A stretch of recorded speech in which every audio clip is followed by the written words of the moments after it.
Assalamualaikum warahmatullahi wabarakatuh. Saya Muhammad Bagus Adnan Arismawan dari kelas BKID semester 3. Video ini saya buat untuk memenuhi tugas psikologi perkembangan dengan tema fase-fase perkembangan. Sebelumnya, jika artikel yang ada di video tidak nampak, bisa dibuka di blog. Bisa kalian buka di blog. Linknya saya taruh di deskripsi. Fase-fase perkembangan individu berdasarkan analisis biologi. Elizabeth Woodcock mengemukakan pendapat perkembangan individu yakni sebagai berikut. 1. Fase prenatal atau sebelum lahir, mulai konsepsi sampai proses kelahiran yaitu 9 bulan atau 280 hari. Masa prenatal dibagi menjadi 3, yaitu pertama, germinal stage, tahap berlangsung pada minggu pertama hingga kedua dalam kandungan yang dimulai ketika sperma bertemu dengan sel telur dan membentuk zigot. Embryotic stage berlangsung pada minggu ketiga hingga minggu ke-8 dalam kehamilan.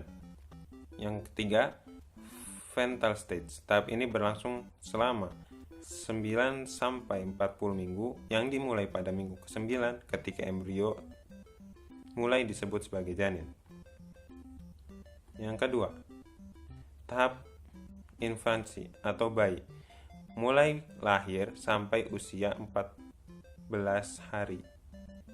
Tahap ketiga, babyhood atau bayi, mulai dari 2 minggu sampai usia 2 tahun.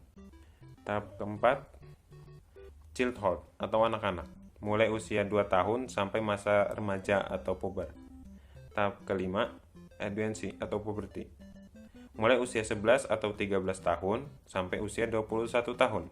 Tahap kelima ini dibagi menjadi 3. Pertama, pre-adolescence, pada umumnya wanita usia 11 sampai 13 tahun, sedangkan pria lebih lambat dari itu. Yang kedua, early adolescence, pada usia 16 sampai 17 tahun. Yang ketiga, late adolescence, masa perkembangan yang terakhir sampai masa usia kuliah di perguruan tinggi. Tahap yang keenam, dewasa dini, usia 22 sampai 40 tahun. Yang ketujuh, dewasa madya, mulai dari usia 41 tahun sampai 60 tahun. Yang kedelapan, tahap lanjut, usia 61 tahun dan seterusnya. Berikut adalah 8 tahap perkembangan psikologi dari pakar psikososial Erik Erikson. 1. Kepercayaan atau ketidakpercayaan. Untuk bayi baru lahir hingga usia 12 bulan, tahap yang harus dipenuhi adalah rasa percaya terhadap orang-orang terdekatnya, khususnya ibu. Yang kedua, kemandirian atau rasa malu. Setelah bayi merasa bahwa lingkungan dan orang-orang sekitar dapat dipercaya, ia akan mulai mengembangkan kemandiriannya. Bayi mulai menjelajahi lingkungan kemandiriannya. 3. Inisiatif atau rasa bersalah. Usia 2-5 tahun adalah masa ketika anak-anak mengembangkan rasa inisiatif. Mereka mulai tertarik dengan banyak hal. Berikan apresiasi atas inisiatifnya. Anak-anak sudah mulai mengerti nilai moral meskipun mereka belum paham mana yang benar dan yang salah. 4. Ketekunan atau rasa rendah diri. Memasuki masa sekolah hingga usia sekitar 10 tahun. Anak mulai belajar berinteraksi dalam lingkungan sosial yang lebih luas. Pada fase ini, anak mengembangkan keterampilan sosial, mulai menyenangi hal-hal yang spesifik. Fase ini adalah masa terbaik untuk mengembangkan kepercayaan diri anak. 5. Identitas atau kebingungan identitas. Kenapa yang sering tawuran itu adalah anak-anak SMA, bukan anak SD, SMP, atau orang-orang dewasa? Selain sebagai penyalur energi yang meluap-luap, tawuran adalah manifestasi dari ego identitas kelompok remaja. Pada masa ini, seorang remaja mulai berpikir tentang makna menang dan kalah.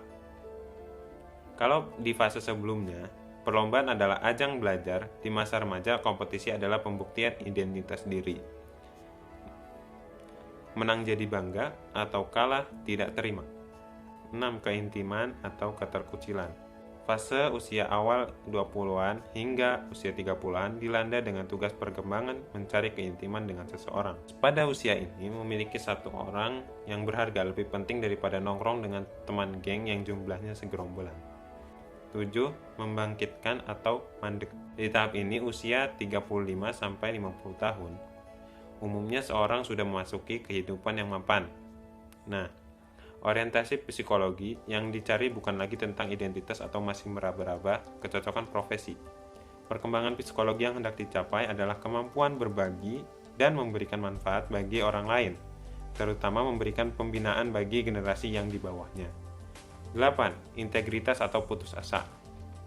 Orang yang sepanjang usianya selalu berbagi dan memiliki integritas akan mengevaluasi kehidupan dengan bahagia. Sekian dari saya. Kurang lebihnya mohon maaf. Wassalamualaikum warahmatullahi wabarakatuh. Audio Jungle.